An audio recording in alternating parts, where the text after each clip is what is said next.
Bon, ça va jusqu'à maintenant? De toute façon, c'est une qu'est-ce que je te dis. On va faire autrement.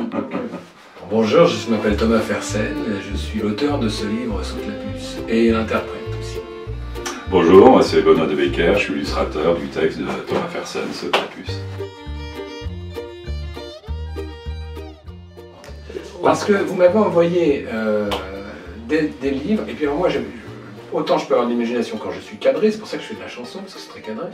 Autant si je n'ai pas un petit cadre, je peux tout faire et n'importe quoi, du coup je me noie.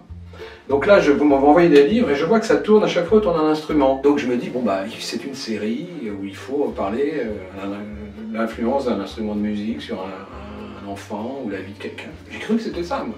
Donc je me dis, je vais parler du ukulélé.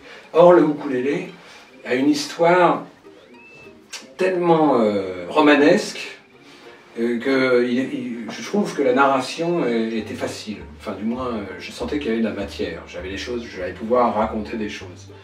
C'est un instrument qui participe de l'immigration des Portugais vers Hawaï. En gros, il y a trois grosses images. Il y a l'immigration, la découverte d'un pays inconnu et vice-versa, des locaux qui découvrent cet instrument.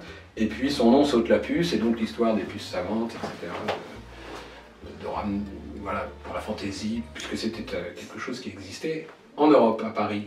Bon, soi-disant, ça a voyagé, mais évidemment c'était du leurre, bien entendu, mais ça existait sur les baraques de foire. Alors j'ai connu aussi ça, les foires, temporaires sur les boulevards. Les baraquements avec des numéros, on cassait des pipes, etc. Les foires, quoi. Et tout ça, c'est vrai que on en a parlé tout à l'heure, ça nourrit inconsciemment, ça nourrit un imaginaire futur, parce que c'était vraiment des gueules, des personnages, et on était comme ça. Il y avait un type devant les Lafayette qui avalait des lames de rasoir.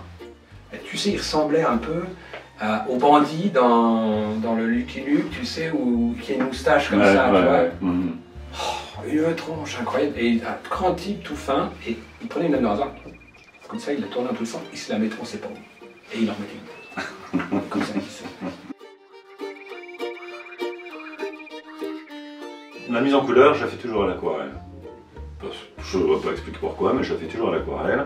Le trait, qui est pour moi primordial, je suis un maniaque du trait, c'est la ligne claire, on dirait en bande dessinée, donc c'est vraiment cette espèce de tracé. Je le fais souvent à la plume. Mais là, vu le format, donc la plume à dessin ou de Chine, mais là, vu le format, qui est quand même conséquent, ça aurait été un trait trop grassine, je trouve, qui n'aurait pas eu l'impact que je souhaitais donner aux images. Donc j'ai travaillé au pinceau et à l'encre de Chine. En fait, j'aime beaucoup le noir et blanc. Voilà, c'est noir et blanc, j'aime beaucoup ça. Et j'aime faire des images en noir et blanc, finalement coloriées. Ça, c'est la dernière, je crois. Voilà. Dans laquelle j'ai mis un tas de petits indices private joke liés justement à Thomas et moi et à l'enfance. Il y a des saucissons à l'ail, il y a des pâtes, des cornichons, et des jambons beurre en pagaille, qui poussent aux arbres et aux buissons. Embarquons sur ce tas de ferraille, et partons pour les îles Sandwich. Je vois danser des victuailles, des salamis et des saucisses.